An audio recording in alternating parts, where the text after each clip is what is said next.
ओम नमः शिवाय। नमस्कार प्रिया भक्ति गीत हमारे भगवान शिव यूट्यूब चैनल में आपका स्वागत है।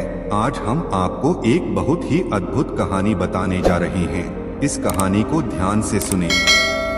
गुरु पूर्णिमा के दिन गाय को चुपचाप खिला देना, यह एक छोटी सी चीज मात्र 10 दिन के अंदर एक गुड न्यूज मिलेगी। कोर्ट कचहरी व्यापार पूर्व जन्म का पितृ दोष राहु दोष रसों पुरानी गरीबी मात्र गाय को चुपके से यह एक चीज खिला देने से दूर होगी। गुरु पूर्णिमा साल में एक बार आती है और जब आती है तो कुछ ना कुछ जरूर देती है। घर में खुशियां आती हैं।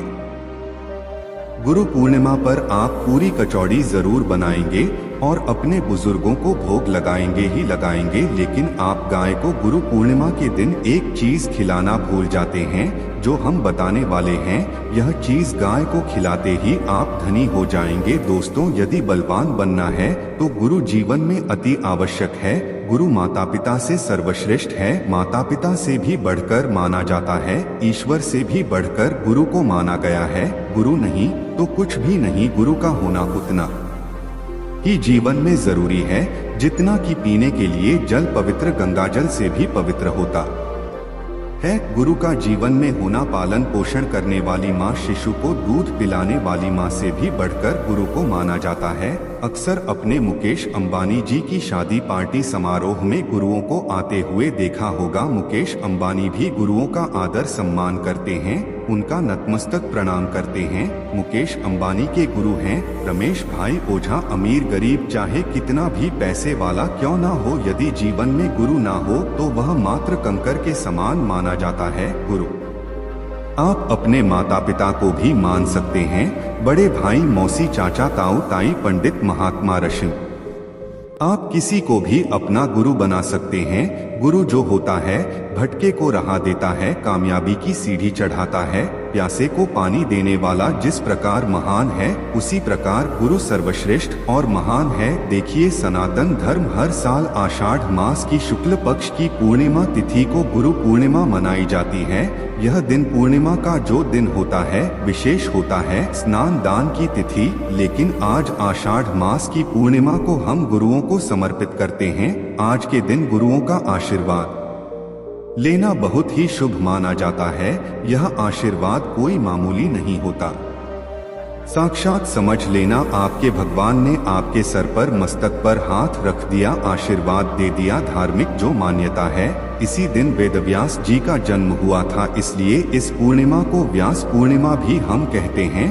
व्यास जी के जन्मोत्सव के रूप में भी इस पूर्णिमा को मनाया जाता है। तो इस साल पंचांग के मुताबिक गुरु पूर्णिमा हम किस दिन मना रहे हैं? गुरु पूर्णिमा की जो सही तारीख है, तिथि कब से कब तक है, जो शुभ मुहूर्त है और महत्व क्या है, यह सभी जानकारियां इस एक वीडियो में आपको प्राप्त होने जा रही है। तो संपूर्ण जानकारी के लिए वीडियो को अंत तक जरूर देख लीजिए। सबसे पहले गुरु पूर्णिमा इस साल हम कब मना रहे हैं, तिथि कब से कब तक है? देखिए, इस साल आषाढ़ मास की जो पूर्णिमा है उसकी तिथि प्रारंभ हो जाएगी 20 जुलाई को शाम 5:59 पर, जो कि समाप्त होगी अगले दिन 21 जुलाई को दोपहर में 3:46 पर। तो ऐसे में हिंदू धर्म में उद्या तिथि में हम व्रत और त्योहार हार मनाते हैं, इसलिए इस वर्ष गुरु पूर्णिमा 21 जुलाई को मनाई जाएगी। गुरु पूर्णिमा के दिन इस बार सर्वार्थ सिद्ध योग का भी निर्माण हो रहा है। तो सर्वार्थ सिद्ध योग में अगर आप अपने गुरु की पूजा आराधना देवताओं के साथ करते हैं, आपके जीवन में कभी भी किसी प्रकार का संकट नहीं आता। गुरु का आशीर्वाद हमेशा बना रहता है। दोस्तों, गाय की सेवा करने से, गाय को रोटी खिलाने से क्या फल मिलता है? गाय के किस अंग को स्पर्श करने से रोग नष्ट होते हैं? गाय को नमस्कार करने से क्या फल मिलता है? इसके मनुष्य को कितने फायदे मिलते हैं? आज इस प्राचीन महान कथा के माध्यम से हम आपको बताते हैं। तो चलिए बिना देरी किए आपको सुनाते हैं गौ माता की यह महान कथा। दोस्तों, एक बार देवर्षि नारद भगवान श्री कृष्ण से मिलने के लिए द्वारका नगरी में पधार हैं। भगवान श्री कृष्ण के पास आकर नारद जी उन्हें प्रणाम करते हैं। देवर्षि नारद को देखकर भगवान श्री कृष्ण प्रसन्न हो जाते हैं और पूछने लगते हैं, हे देवर्षि, आपका द्वारका में स्वागत है। आज किस प्रयोजन से द्वारका में आने का आपने निर्णय लिया? देवर्षि नारद हर्ष के साथ कहने लगते हैं, हे प्रभु, आप तो सब कुछ जानते हैं, फिर भी इस दास से पूछ रहे हैं, भला आपसे कोई बात छिपी हुई है? मेरे मन में क्या प्रश्न है, आपको भली बाती पता है।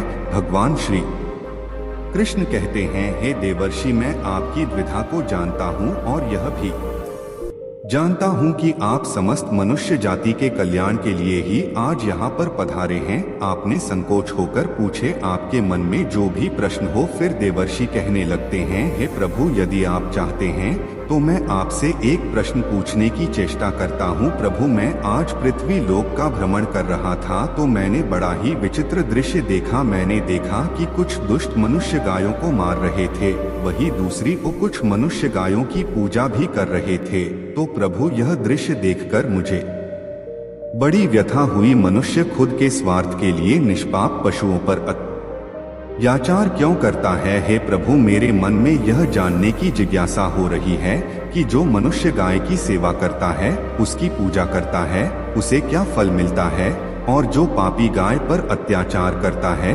उन्हें कौन सा दंड मिलता है? इस प्रकार से नारद जी द्वारा पूछे जाने पर भगवान श्री कृष्ण मुस्कुराते हुए कहने लगते हैं, हे देवर्षि, आपने बहुत ही उत्तम प्रश्न किया है। जो गायों को कष्ट देता है, उसे तो उसके पाप कर्मों के लिए नरक में दंड अवश्य मिलता है, किंतु जो गायों की सेवा करता है, उन्हें उत्तम लोकों की प्राप्ति होती है। गायों की सेवा करने से पृथ्वी लोक पर और परलोक में मनुष्य को कौन सा फल मिलता है, मैं आपको इस कथा के माध्यम से समझाता हूँ। हे वर्षि, आप इस कथा को ध्यान से पूरा जरूर सुने। इस कथा को जो भी मनुष्य सुनता है और इसका प्रचार करता है, उसके समस्त पाप नष्ट हो जाते हैं, उसे धन धान्य की प्राप्ति होती है और मृत्यु के बाद वह मेरे धाम गोलोक में जाता है। देवर्षि कहने लगते हैं, हे प्रभु, यह मेरे सौभाग्य है कि आपके मुख से मुझे यह कथा सुनने को मिल रही है। मैं इस कथा को ध्यान से पूरा सुनूंगा और इसका प्रचार मनुष्यों में करूंगा। भगवान श्री कृष्ण कहते हैं, हे देवर्षि, प्राचीन काल की बात है। पृथ्वी लोक पर वैवस्वत मनु के वंश में एक दिलीप नाम के राजा हो गए हैं। महाराज दिलीप धर्म का पालन करने वाले गुणवान, चरित्रवान तथा महापराक्रमी थे। उन्होंने धर्म पूर्वक पृथ्वी का पालन किया और अपनी प्रजा को सदैव ही प्रसन्न रखा। उनकी प्रजा सदैव उनसे संतुष्ट रहती थी। मगध देश की राजकुमारी सुदिनाम दिलीप की पत्नी थी। महाराज दिलीप और महारानी सुदिनल लगे थे, किंतु अनेक वर्ष बीत जाने के बाद भी महारानी के गर्भ से कोई संतान नहीं हुई। तब महाराज दिलीप एकांत में बैठकर सोचने लगे कि मैंने कभी कोई पाप नहीं किया है और मैंने सदैव ही धर्म के मार्ग पर चलकर ही सभी कार्य किए हैं, फिर भी मेरे किस दोष के कारण मुझे संतान प्राप्ति नहीं हो रही है। इतना सोचकर वे बहुत चिंतित हो गए। फिर उनके मन में एक विचार आया कि इस समस्या का समाधान केवल गुरु वशिष्ठ जी ही कर सकते हैं।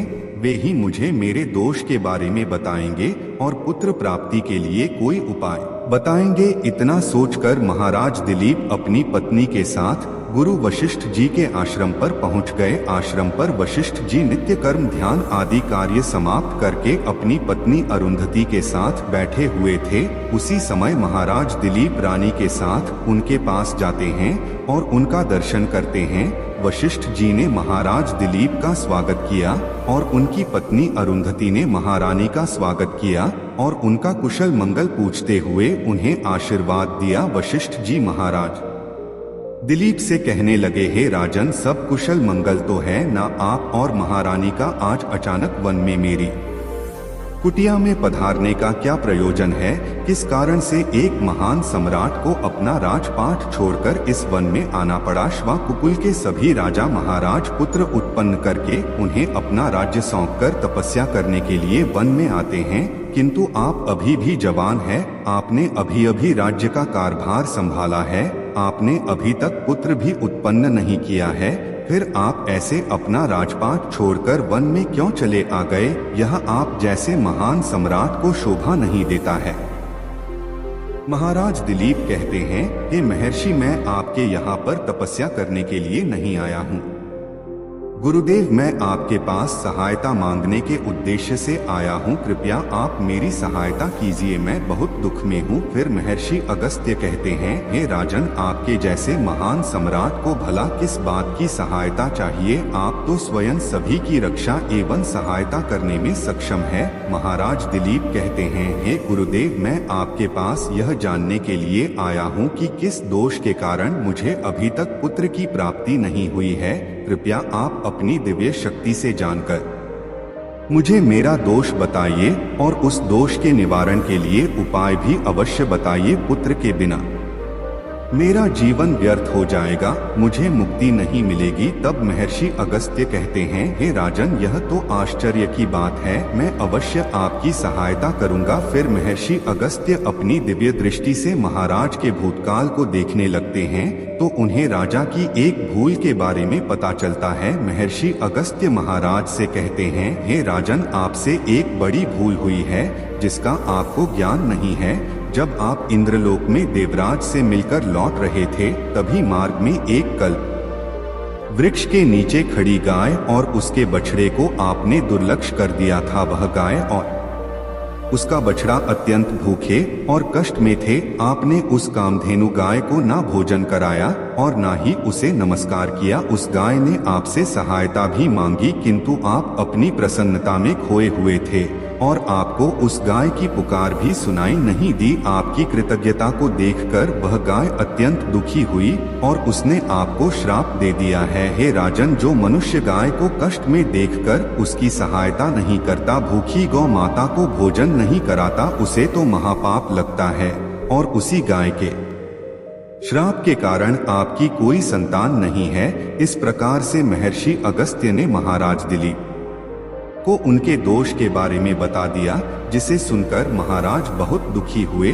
और पश्चाताप करते हुए कहने लगे, हाँ, यह मैंने क्या कर दिया, मुझ पर धिक्कार है। मेरी ही मूर्खता के कारण एक गाय को और उसके कोमल बछड़े को इतना दुख सहन करना पड़ा। मुझे तो अब राजा बने रहने का भी अधिकार नहीं है। महाराज महर्षि अगस्त से कहते हैं, हे गुरुदेव, मैं अपनी इस भूल को सुधारना चाहता हूँ, कृपया आप ही मुझे कोई उपाय बताइए जिससे मैं इस घोर पाप से मुक्ति पा सकूं। मेरा अपराध क्षमा के योग्य नहीं है, किंतु फिर भी मैं प्रायश्चित करना चाहता हूँ। फिर महर्षि अगस्त कहने लगते हैं, हे राजन, आप दुखी ना हो, इस दोष से मुक्ति का उपाय अवश्य है। आप मेरे आश्रम की नंदिनी नाम की गाय की सेवा करो। वह उसी कामधेनु गाय की पुत्री है जिसकी आपने सहायता नहीं की थी। अपनी पत्नी के साथ मिलकर तुम उस गाय की सेवा करो, उसकी आराधना करो, वह तुम्हें अवश्य पुत्र प्रदान करेगी। तभी वह नंदिनी गाय बाहर से उस आश्रम में प्रवेश करती है।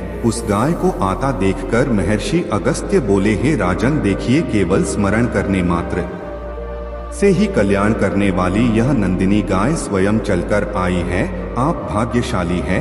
यह गाय निश्चित ही आपके दुख दूर करेगी। आप वन में इस नंद गाय के पीछे पीछे चलकर इसकी सेवा करो। जंगल में रहने वाले हिंस पशुओं से इसकी रक्षा करो और आश्रम में लौट आने पर रानी सुदिनाई की सेवा करें। इससे प्रसन्न होकर यह गाय तुम्हें निश्चित ही पुत्र प्रदान करेगी। फिर महाराज दिलीप ने ऐसा ही करने का वचन दिया और फिर दूसरे दिन सुबह महारानी ने गाय की पूजा की और महाराज उस गाय को चराने के लिए वन में लेकर गई। जब वह गाय चलने लगती तो महाराज उसके पीछे पीछे चलते इधर उधर से हरी हरी घास लाकर उस गाय को खिलाने लगते। जब वह गाय किसी वृक्ष के नीचे बैठती तो महाराज भी उसके साथ बैठकर विश्राम करते। महाराज उस गाय के शरीर से डांस और मच्छरों को हटाते और अपने हाथों से उसके मस्तक को सहला दे। इस प्रकार से महाराज उस गाय की सेवा में लगे रहे।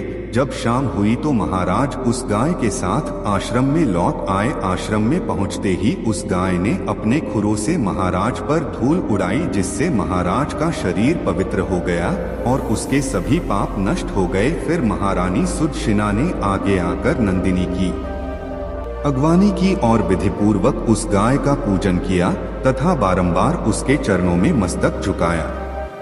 फिर उस गाय की प्रदक्षिणा करके हाथ जोड़कर वह उसके आगे खड़ी हो गई। फिर उस गाय ने उस रानी की पूजा को स्वीकार किया और रानी पर अपनी दृष्टि डालकर उसके सभी दोष समाप्त कर दिए। गाय की दृष्टि पड़ते ही रानी अत्यंत पवित्र हो गई। इस प्रकार से महाराज दिलीप को उस नंदिनी गाय की सेवा करते हुए 20 दिन बीत गए। फिर 21वें दिन महाराज जब गाय को लेकर वन चले गए तो वह गाय चढ़ते चढ़ते हिमालय पर्वत पर चली गई और महाराज भी उसके पीछे पीछे चले गए। वहां उस पर्वत पर खड़े होकर महाराज उस हिमालय पर्वत की सुंदरता को निहार रहे थे। इतने में कि एक शेर ने आकर उस नंदिनी गाय को बलपूर्वक दबोच लिया। राजा को उस शेर के आने की आहट तक नहीं हुई। उस शेर के चंगुल में फंसी नंदिनी ने दयनीय स्वर से बड़े जोर से चीत्कार किया, है महाराज मेरी रक्षा करो, है महाराज मेरी रक्षा करो। जैसे ही महाराज ने उस गाय की पुकार सुनी तो उन्होंने देखा कि एक भयंकर शेर ने उस गाय को दबोच लिया है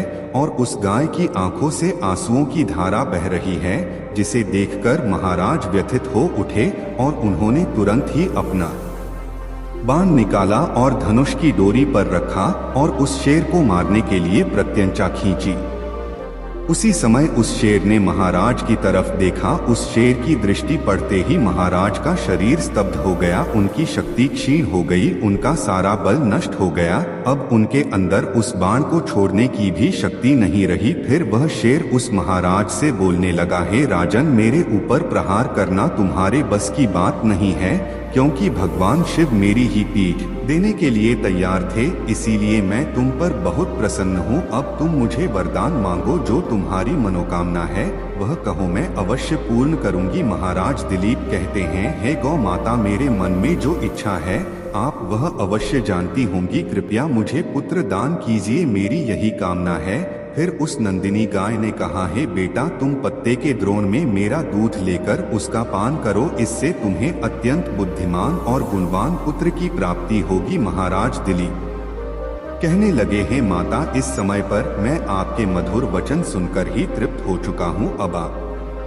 मेरे साथ आश्रम पर चलिए और मैं आपकी पूजा आराधना करके तथा मेरे अनुष्ठान को पूरा करके आपके अमृत समान दूध का पान करता हूँ। उसके बाद महाराज दिलीप उस गाय को लेकर आश्रम चले गए। आश्रम में पहुँचने पर महारानी सुदशी ने आगे आकर उस गाय का पूजन किया। तब उस गाय ने कहा, हे महारानी आप मेरी पीठ को स्पर्श करें, इससे आपको अत्यंत गुणवान बलवान और विद्वान पुत्र की प्राप्ति होगी। फिर महारानी ने गाय की पीठ को स्पर्श किया। महाराज और महारानी ने उस गाय की विधिवत पूजा आराधना की और उनके अमृत के समान दूध को प्रसाद समझकर ग्रहण किया।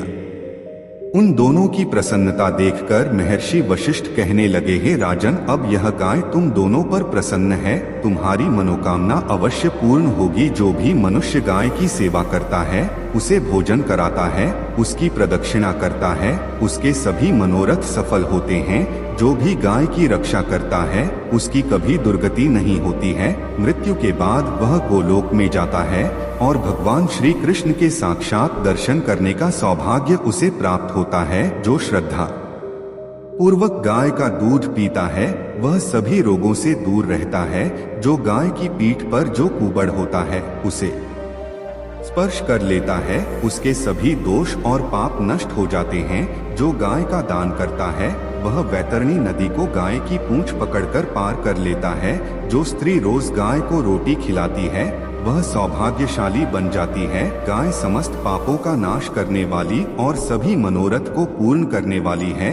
आप सदैव इसका रक्षण पूजन तथा इसे भोजन कराना चाहिए। इतना करने से ही मनुष्य सभी ऐश्वर्य को प्राप्त कर लेता है, उसकी दरिद्रता समाप्त हो जाती है। फिर भगवान श्री कृष्ण कहते हैं, हे देवर्षि इस प्रकार से महाराज दिलीप द्वारा गाय की सेवा करने से उन्हें एक पुत्र की प्राप्ति हुई जिसका नाम रघु रखा गया, जिसके नाम से इस पृथ्वी पर सूर्यवंश की ख्याति हुई और बाद में उसका वंश रघुवंश नाम से प्रसिद्ध हुआ। तो दोस्तों आप भी नित्य गाय की सेवा करें, रोज गाय को रोटी खिलाएं, गाय की रक्षा करें। आपको यह कथा कैसी लगी कमेंट करके जरूर पूरा वीडियो देखना, बहुत ही महत्वपूर्ण वीडियो है, आपके लिए लाभकारी वीडियो है। क्या दोस्तों वीडियो का सबसे पहले तो आपसे रिक्वेस्ट करते हैं भगवान विष्णु जी और माता लक्ष्मी के सच्चे भक्त वीडियो को लाइक कर देना और सच्चे दिल से कमेंट बॉक्स में जय श्री विष्णु, जय महालक्ष्मी, जय गौ माता जरूर लिख देना, जैसे आपकी समस्त मनोकामनाएं पूर्ण हो जाएं। और ज्यादा से ज्यादा वीडियो को अपने दोस्तों में शेयर जरूर करना। चलिए शुरू करते हैं।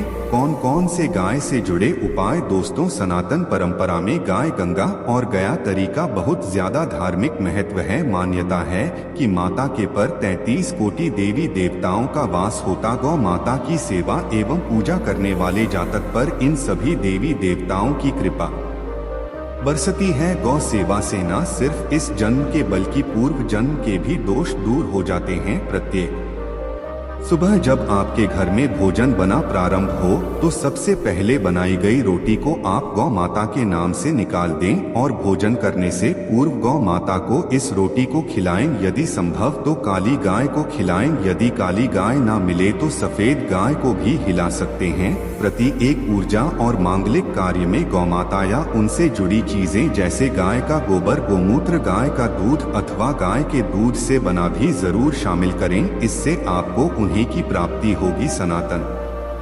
परंपरा के अनुसार जिस घर में गाय होती है उस घर से जुड़े सभी वास्तु दोष हो जाते हैं।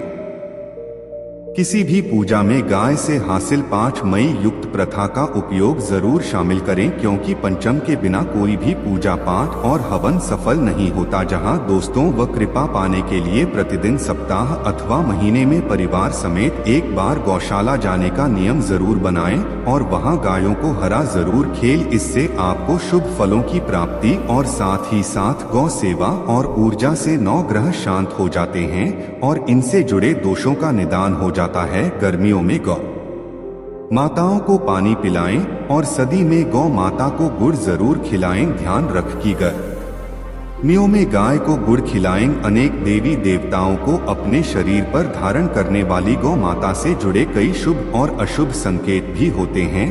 मसलन गाय का दूध दोते समय यदि गाय ठोकर मार दें और सारा दूध बिखर जाए तो अब शगुन होता है। यदि कोई निकल रहा हो और गाय अपने बछड़े को दूध पिलाती शाम में आ जाए तो निश्चित रूप से जिस यात्रा के लिए आप निकले हैं वह यात्रा आपके लिए जरूर ही सफल होगी और वह काम जिसके लिए आप निकले हैं वह जरूर ही होगा। यात्रा पर जाते समय बाएं ओर गए हैं कि आना और रात्रि में गाय की हुंकार करना भी शुभ होता है। दोस्तों, साथ ही साथ गाय के साथ आप भूलकर भी यह काम ना करें, अन्यथा मिलता है घोर पाप और जीवन भर की परेशानियां। जी हाँ दोस्तों, गाय को राष्ट्रीय पशु बनाए जाने और इन्हें मौलिक अधिकार दिए जाने की बात है तो सवाल उठता है कि गाय जब भारतीय संस्कृति का अहम हिस्सा है तभी गाय के साथ लोग खराब व्यवहार कैसे कर लेते हैं। गाय दर दर भटकती रहती है, हर पर इन्हें चारा तक लोग नहीं देते। जब तक दूध देती रहती है तो उनकी सेवा होती है और जैसे ही दूध देना बंद कर देती है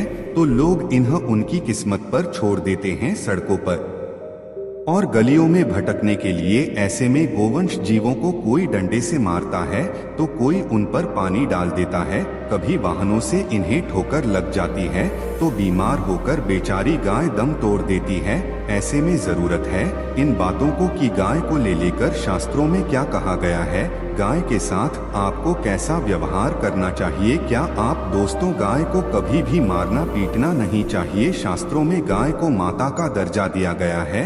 य को मारने पीटने वाला माता को मारने पीटने वाले के समान पाप का भागी माना जाता है। ऐसे घरों को नरक लोक में वर्षों तक कष्ट भोगना पड़ता है, अगले जन्म में मिलता है।